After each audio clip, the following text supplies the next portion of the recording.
ఈరోజు మన క్యాలెండర్లో 12 నెలలు ఉన్నాయి. జనవరి, ఫిబ్రవరి, మార్చ్, ఏప్రిల్, మే, జూన్. ఈ 6 నెలలు.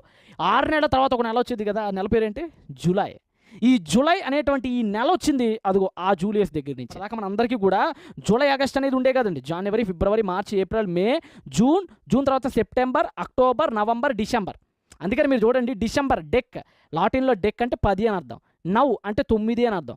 ఆక్ట్ అంటే 8 అని అర్థం. సెప్ట్ అంటే 7 అని అర్థం. అంటే సెప్టెంబర్ అంటే ఇప్పుడు ఎన్నో నెల? ఇప్పుడు 9, అప్పుడు 7. ఇప్పుడు అక్టోబర్ ఎంత? ఇప్పుడు అక్టోబర్ 10, అప్పుడు 8. ఇప్పుడు నవంబర్ ఎంత? 11, అప్పుడు 9. ఇప్పుడు డిసెంబర్ ఎంత? 12, అప్పుడు 10. అలా ఉండేదన్నమాట. ఎందుకంటే ఆ పేరుల్లోనే ఉంది చూడండి, ఆ పేరుల్లోనే అది ఎన్నో నెల ఉంది అక్కడ. జూలియస్ సీజర్ ఎప్పుడైతే వచ్చాడో, నా పేరు అనేది ప్రపంచంలో ఎప్పటికీ మర్చిపోకూడదు, నేనేం చేయాలి చెప్పండి అనుకుని ఒక ఆలోచనించినప్పుడు, క్యాలెండర్లోనే ఒక నెల నేను రూపొందించేసుకుని నాకు ఎలా చేసుకుంటే పోలే అనుకున్నాడండి. ఈ జూన్కి తర్వాత ఈ సెప్టెంబర్కి మధ్య విడగొట్టి మధ్యలో జూలై అనేటువంటి ఒక మాసాన్ని యాడ్ చేశాడని.